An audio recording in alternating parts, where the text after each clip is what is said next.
So today on Web of McWhorter, this episode is called Episode 6, or what's my line?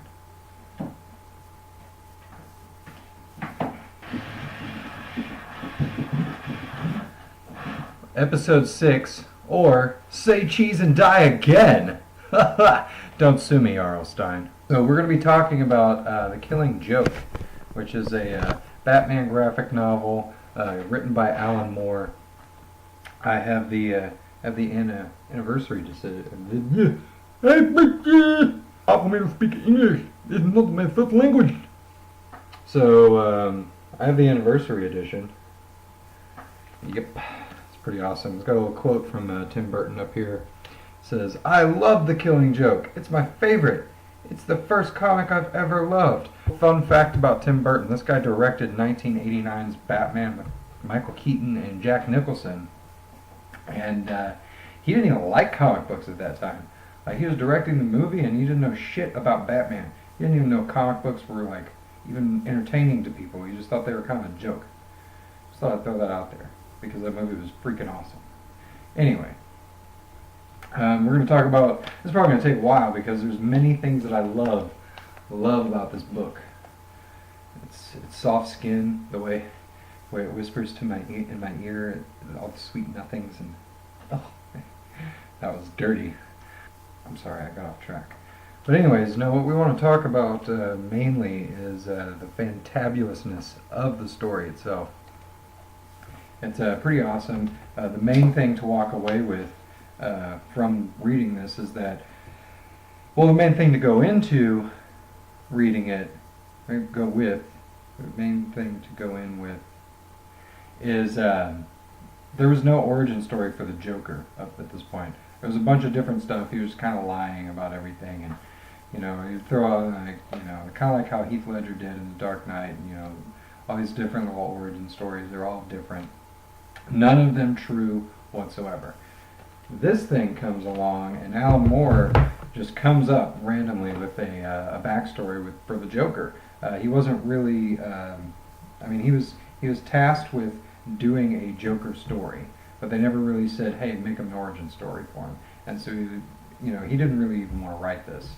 As you can see, it's not very thick. But when he finally sat down and started doing it, he put out an origin story, and it got accepted by DC and placed into the universe as canon. So his origin in this graphic novel is what happened. So, the deluxe edition with introduction by Tim Sale. You may remember Tim Sale from Dark Victory. Yeah? No? Fucking read a book. It opens up to green. It opens up, and you got the freaking introduction here, which goes on forever. I mean, holy shit. Night in Gotham. Batman's coming in to see Commissioner Gordon. He's meeting him outside of Arkham Asylum, and he's going to see somebody pretty important in Arkham Asylum. I wonder who it could be. Anyway, he passes by Two-Face's cell, and I don't know, like a tiny little cameo. I don't even know why that's there. It's the only one. If I was the freaking artist Brian Boland, I would have been like, hey, I'm not going to just throw in one cameo. I'm going to throw in a bunch of cameos from all of Batman's most popular, well-known villains. He doesn't just walk by Two-Face's cell like, oh, sorry, bro, this story is not about you. No, I would throw in like the Penguin, some freaking Mr. Freeze action, the Riddler, maybe even Clayface. Was Clayface around at this point? Probably. He gets to Joker's cell, and they start, Joker's playing a little game of solitaire. And Batman's talking to him, and he's just like, I'll read it. Verbatim. I've been thinking lately, it's my Batman voice, about you and me. About what's going to happen to us in the end. we're going to kill each other, aren't we?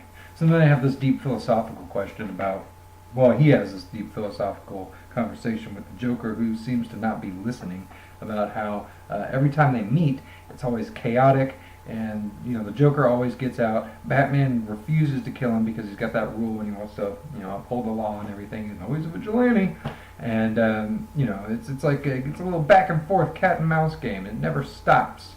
And so he's like, one day we're gonna have to kill each other, or one of us is gonna kill the other. I mean, it's just got to be the way it happens. And at this point, Batman and Joker have been going at it for a while in the comic books, so I feel like this is a very, very good subject matter to touch on. Points to Mr. Alan Moore. Ryan Boland, you step up your game. Anyways, Batman grabs Joker's wrist, and he pulls away, and he's like, "Oh, there's paint on my glove! Ooh!" And he's like, "That's not supposed to happen." And so, he reaches over and grabs the Joker and just wipes his face. Oh, it's a guard. There's a guard that got his face painted, and it's not really oh, that means the Joker's out. Shit's going down. And we're only, by the way, 5 pages in. Shit's going down.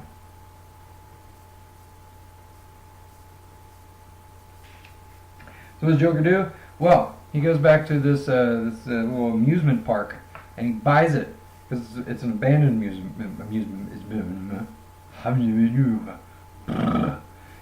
it's an abandoned amusement park. There we go. And then of course he kills the guy who sells it to him with a happy pill. And then he has a little flashback. And these are the flashbacks that I'm talking about with the origin story. Right here, everything's all in black and white. You can kind of see that this guy, they never name him. They never name him. So you still don't know what his name is. So you're giving him an origin story, but leaving a ton of mystery in the wake. Love it! Anyways. So there's like various things that are actually colored in this black and white flashback. A lot of it's usually the red stuff. Yeah, it's usually the red stuff, because there's a reason why. We'll get to it. So this guy's a comedian. He's struggling. His wife are very poor. She doesn't work. She's pregnant, and they're about to have a baby. They don't want to live in the crappy, crummy apartment that they're in right now, and he's not really paying the bills as a comedian, and she's like, "Hey, figure it out." He's like, "I'll try." It's real drama there. Anyway, so Batman's all like looking at old pictures and stuff. What the hell is that? Batmite. I hate that guy. Alfred comes down. He's like, and Bruce is distracted. He's like, I'm all worried. This Joker's out.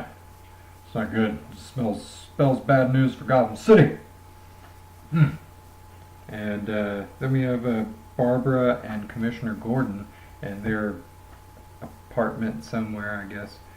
She's making coffee for her dad, who's going through some old newspaper clippings. He's making a collage for his buddy Batman, the guy who always disappears on him, but they're best friends somehow.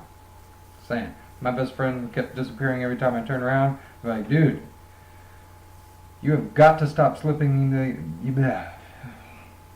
you have got to stop slipping me roofies. Nobody does that?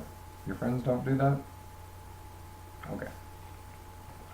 Joker shows up in his little tourist outfit. It's a neato. Neato potato. And he shoots her. He didn't say anything. He's like, pow! And he shoots her right in the spine. His thugs grab the commissioner and drag him away. And the Joker proceeds to take a shot of Actually, that kind of looks like formaldehyde. He's a weird guy.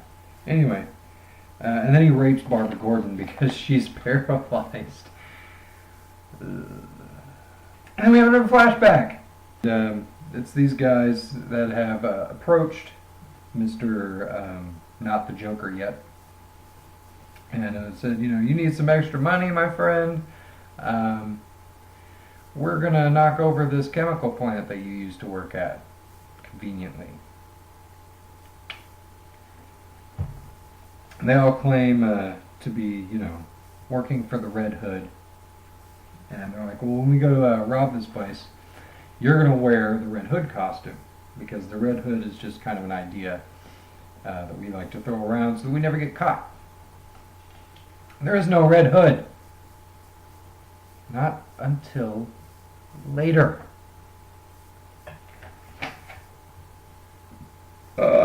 Batman's visiting Barbara in the hospital.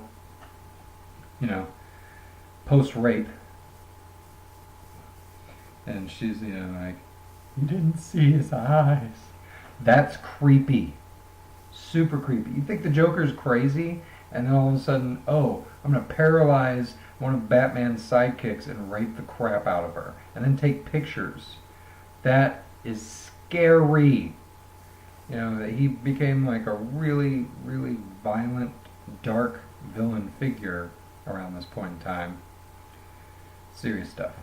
Batman's all pissed off. He's like, I'm going to avenge you. Where's your dad? I don't know. The Joker took him. Oh no! So then we cut to the carnival, and Joker's little midget friends, I mean, they are midgets, and they're dressed like little babies.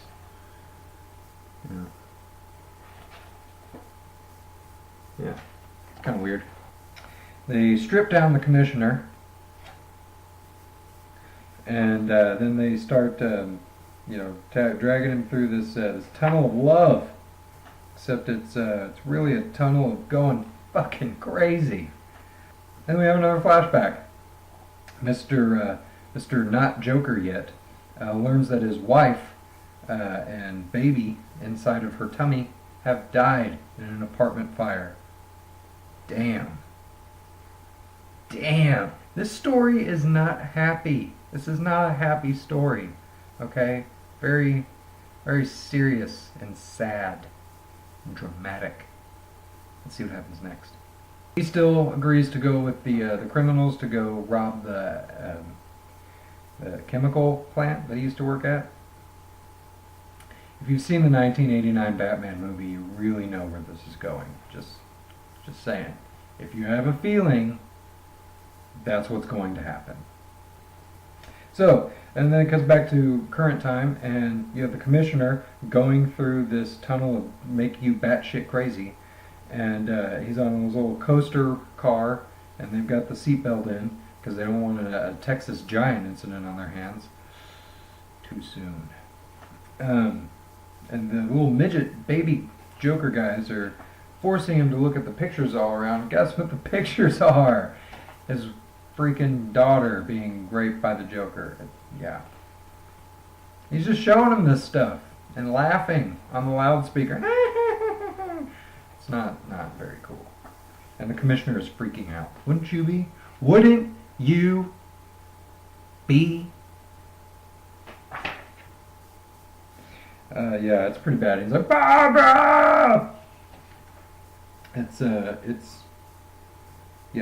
just terrible. So Batman's going around the underworld in Gotham, and he's like, where's Joker? Where are the other jokes going? Fear me.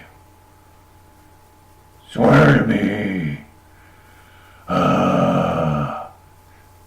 Hey, look, the Penguin. I suggested that. Thanks, Brian Ball. Eventually, the bat signal pops up in the air, and Batman's like, "What the WTF, mate? The commissioner's not here." So he gets there, and Detective Bullock and some cops have summoned him because the police department received an envelope with 2 tickets to Joker's carnival with the address. Carnival that he purchased earlier in the story. Hope you were paying attention.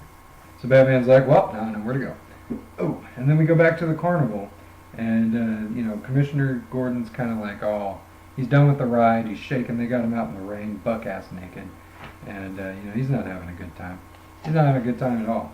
We go into another flashback, and this is Mr. Not the Joker yet, in his Red Hood outfit, you know, like for real, going to rob the chemical plant. They run into security because he's kind of an idiot and doesn't know things like they thought he knew. You know, like when security is going to be there. That's a handy piece of information if you're going to rob something. Just saying. Shit goes haywire, and they're all shooting and screaming and running, and he's, you know, about to wet his pants because he's never done anything like this before. And then Batman shows up. Whoa! But it's old school Batman. I'm showing you the wrong page. Yeah, old school Batman. So he tries to stop him. He tries to stop him from, you know, falling over the side and falling into a vat of chemicals because that's not a fun way to die. But it doesn't work! Son of a gun! It doesn't work. He falls over the side anyway. And this is like chemical waste. This is all the stuff that they don't want to use, that they can't use, and then put it out in the drain to, like, out in the sewers, out into a little pond, and like, it's not good. It's the leftovers. It's the stuff that will kill you. And he just took a bath in it. And I'm pretty sure he died and came back to life in it. So, I mean, holy crap. So he comes up on the shore, and he's, you know, takes off the little hood, and he sees, oh, my skin's permanently dyed white, and my hair is green for some reason. Well, nothing to do now but laugh my ass off. And that's what he does. I want that as a tattoo one day. Freaking genius. And we flash back to current time. And Joker's little gang of freaks are still, you know, poking and prodding, beating up the commissioner, who is basically crying, huddled up in a corner, buck-ass naked. And then Batman shows up. And the whole time, while he's, you know, basically, because the freaks, they all run away as soon as Batman gets there, and Joker's the only one that's standing there going, ah, come on, come on. Come on.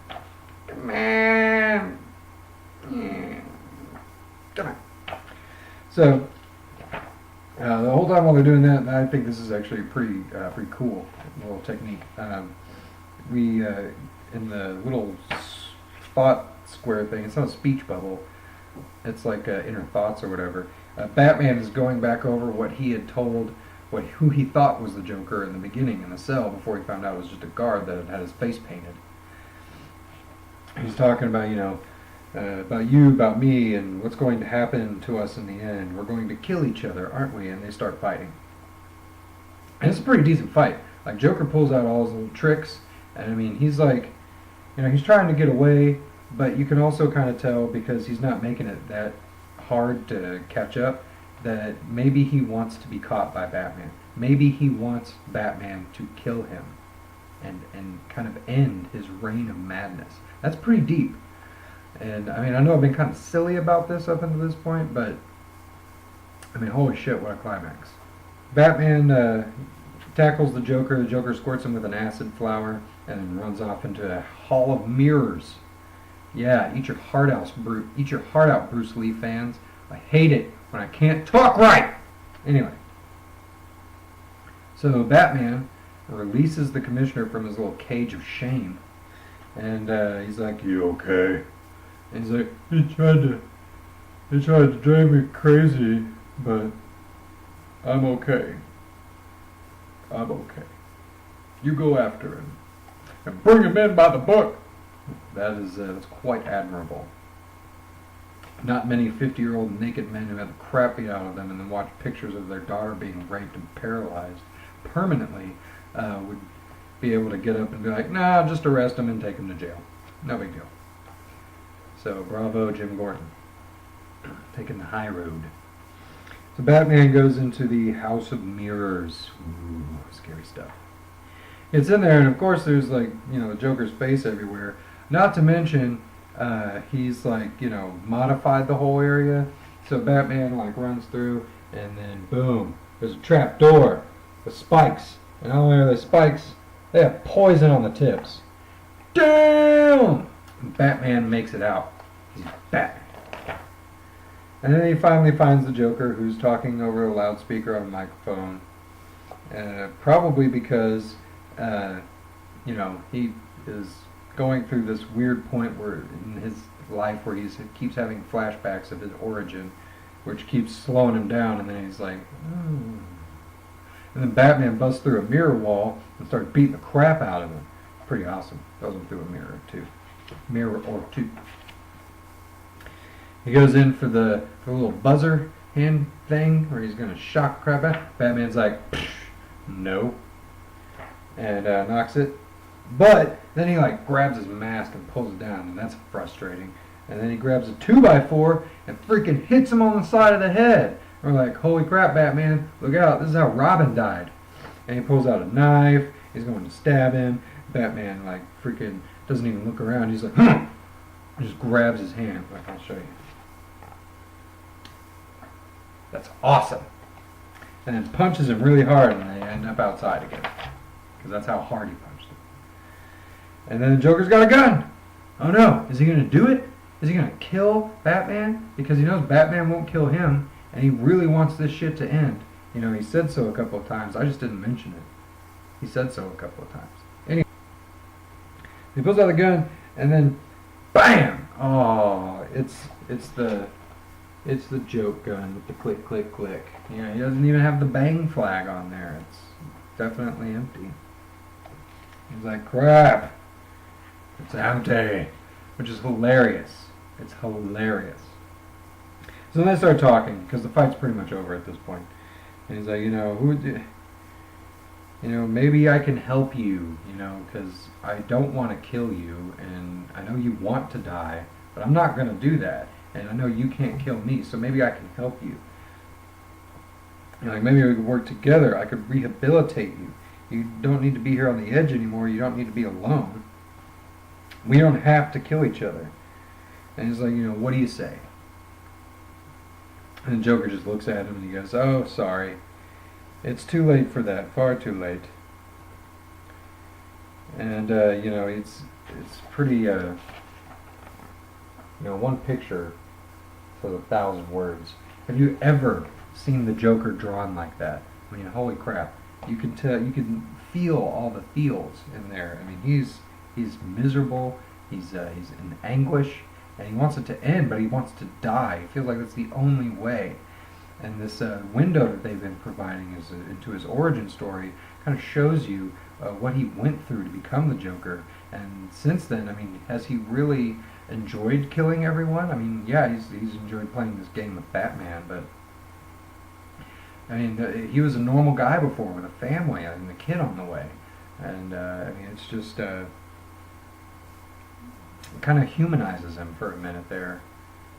He goes from being this raging psychopath to being somebody you can feel sorry for. It's like, wow. Wow.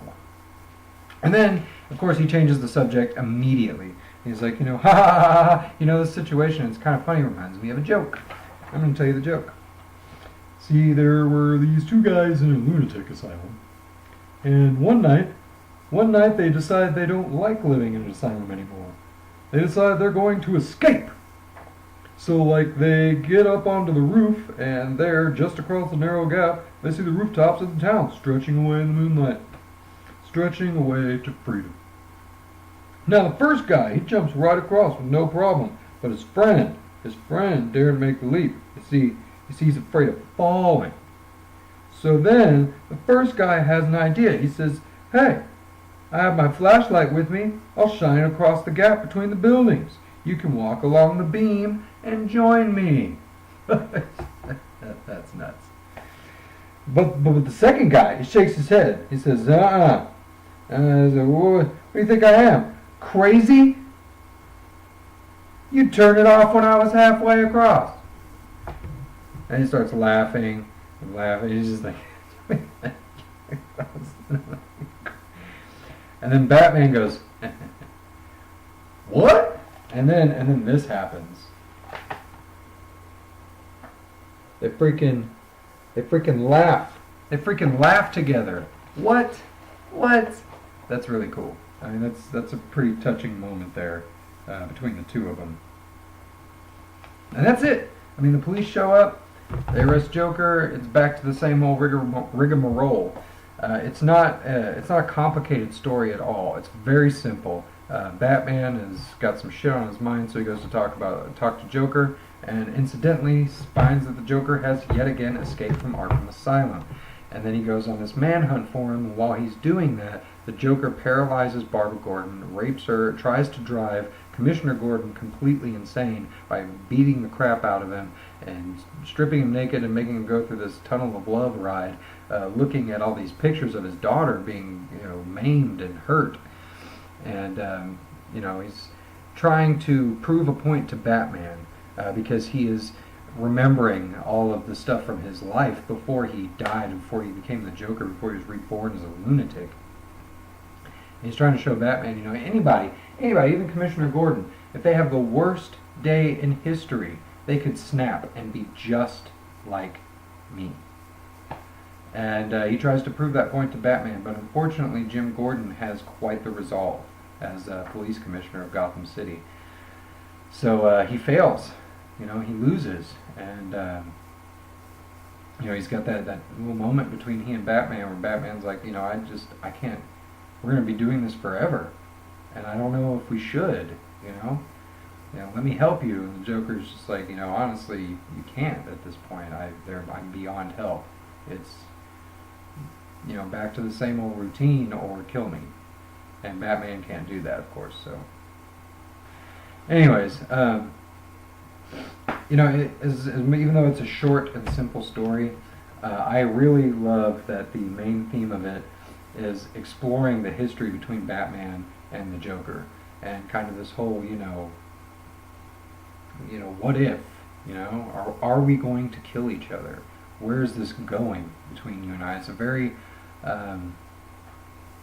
philosophical kind of question to their relationship. And it's something that was never addressed up until 1989 when this book was published. And it was great. And as you could tell from what I explained in some of his origin story, where he gets knocked where he falls over the edge into the chemical waste. It's not a vat of chemicals like in the Batman movie, the Tim Burton movie, but it's very similar. And you can see that people, even in Hollywood, love the crap out of this story. A story that Alan Moore didn't even want to write. That they borrowed material from, and DC put in the origin in this book as canon. This is the Joker's origin story. It still is today. So it's great. It's a great book. I kind of joked around here and there and glossed through it just so you guys could get the gist of it.